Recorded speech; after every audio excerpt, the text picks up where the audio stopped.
राधे राधे प्रिय दर्शकों, आप सभी का अपनी ओम आस्था परिवार में बहुत बहुत स्वागत है। प्रिय दर्शकों, कहते हैं कि संघर्ष का नाम ही है ज़िंदगी। अगर ज़िंदगी में संघर्ष न हो तो ज़िंदगी कोई मतलब नहीं है। हम प्राचीन काल से लेकर के आज तक देखेंगे, जितने भी महापुरुष हुए सब संघर्षों से जूझते हुए आगे बढ़े हैं और जीवन में संघर्ष ही ज़िंदगी को आगे बढ़ाता है और मनुष्य को आगे बढ़ने की प्रेरणा देता है, कुछ नई नई सीख देता है। लेकिन जैसे भोजन में नमक और मिर्च अधिक हो जाए तो भोजन ग्रहण करने वाले को ज़्यादा तकलीफ़ देता है, उसी प्रकार जीवन में अगर संघर्ष और कठिनाइयाँ ज़्यादा हो जाती हैं तो ज़िंदगी और कठिन हो जाती है। अर्थात ज़िंदगी में इतनी कठिनाई हो जाती है कि हमें रास्ता नहीं दिखता कि हमें क्या करना चाहिए।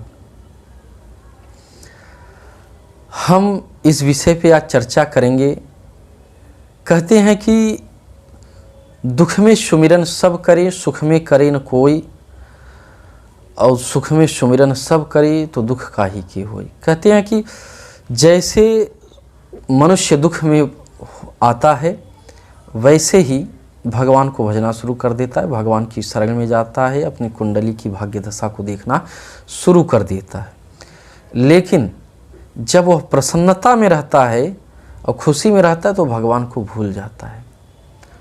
अगर हम प्रसन्न हैं और खुशी हैं उसी समय से भगवान का स्मरण करें तो हमें दुख क्यों आए। लेकिन मनुष्य की प्रवृत्ति है, जब दुख में होता है तभी उसको भगवान का स्मरण होता है। आज मैं ऐसे आपको 4 पाठ बताऊंगा जिसे जप करने से, जिसका पाठ करने से आप किसी भी प्रकार की बाधा से मुक्त हो सकते हैं, किसी प्रकार की तकलीफ़ से दूर हो सकते हैं, चाहे आर्थिक तकलीफ़ हो, चाहे शारीरिक तकलीफ़ हो, चाहे सामाजिक तकलीफ़ हो। इन समस्त तकलीफ़ों को दूर करने वाले आज मैं 4 पाठ बताऊंगा। 4 पाठ में आप कोई भी एक पाठ कर सकते हैं जिससे कि आपकी समस्त तकलीफ़ें दूर हो जाएंगी। पहले नंबर पे विष्णु सहस्त्र नाम का पाठ महाभारत से लिया गया है। विष्णु सहस्त्र नाम पाठ का मतलब है कि विष्णु भगवान के 1000 नाम। विष्णु भगवान के 1000 नाम का पाठ करने से नाना प्रकार की तकलीफ़ें दूर हो जाती हैं, सामाजिक और आर्थिक क्षेत्र की उन्नति होती है। अगर हम किसी संकट में फंसे हुए उस संकट से हम उबर जाते हैं। लेकिन एक दिन के पाठ करने से नहीं होगा, ये निरंतर आपको कंटिन्यू पाठ करना होगा। और हमेशा जब पाठ करते करते सिद्ध हो जाएंगे तो आपके सारे काम बनने शुरू हो जाएंगे। दूसरे नंबर पे आता है नारायण कवच। श्रीमद् भागवत पुराण में है। अगर आप वाहन चलाते हैं, कहीं जा रहे हैं, ज़्यादा दुर्घटनाएं होती हैं, आप गाड़ी से गिर रहे हैं, तो इस स्थिति में अगर आप नारायण कवच का पाठ करके अपने घर से निकलते हैं तो कोई तकलीफ़ नहीं आएगी। अगर दुर्भाग्यवश दुर्घटना भी हो जाती है तो नारायण कवच का पाठ करने वाले व्यक्ति को कोई अंग भंग नहीं होता, वह सही सलामत सुरक्षित रहता है।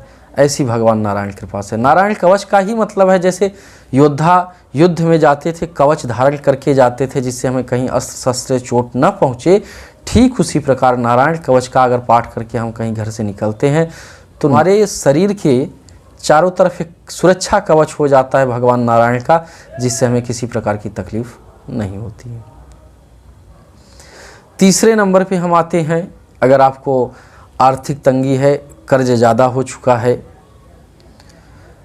आपके ऊपर मुकदमा चल रहा है, अनायास आपको किसी केस में फंसाया गया है, तो उस स्थिति में आपको गजेंद्र मोक्ष का पाठ करना चाहिए। गजेंद्र मोक्ष भी श्रीमद् भागवत पुराण में है। गजेंद्र मोक्ष का पाठ करने से आप किसी संकट में हैं, न्यायालय में आपका केस फंसा हुआ है, आप फंसाए गए हैं उस स्थिति में और आपके ऊपर कर्ज का बोझ अधिक है, उस स्थिति में अगर आप गजेंद्र मोक्ष का पाठ करते हैं तो आपके लिए अति उत्तम होगा। निरंतर करना है, एक दिन नहीं कि एक दिन हम गजेंद्र मोक्ष का पाठ कर ले और भगवान से के बाद हमारे सारे बंधनों को मुक्त कर दो, ऐसा नहीं है। आपको निरंतर पाठ करना है। जिस दिन वो सिद्ध हो जाएगा उस दिन आपका काम बनना शुरू हो जाएंगे, आपको पता भी नहीं चलेगा और आपका काम भी हो जाएगा। नंबर 4 पे आते हैं, दुर्गा सप्तशती में ही पीछे आता है सिद्ध कुंज का स्तोत्र, जो स्वयं सिद्ध है, जो भगवान शिव जी ने बोला है। अगर उसे गुरुमुख के द्वारा प्राप्त हो जाए और उस सिद्ध कुंजी का स्तोत्र का पाठ हम प्रतिदिन करें तो कोई भी दिक्कत हो हमारे जीवन में नहीं आती है। इन चारों में से अगर आप संकट में हैं, इन चारों में से अर्थात विष्णु सहस्रनाम, नारायण कवच, सिद्ध कुंजिका और गजेंद्र मोक्ष, इन चारों में से कोई एक पाठ को आप पकड़ लीजिए और उसे आप निरंतर पाठ करिए। कुछ दिन बाद आपको खुद महसूस होगा कि हमारे जो काम बिगड़े हुए हैं वो सब बन रहे हैं, हमारी उन्नति प्रगति हो रही है। प्रिय दर्शकों, अगर वीडियो आपको अच्छा लगा हो तो इस परिवार का सदस्य बन जाए, सदस्यता का बटन दबाकर, और लाइक ज़रूर करें। धन्यवाद। राधे राधे।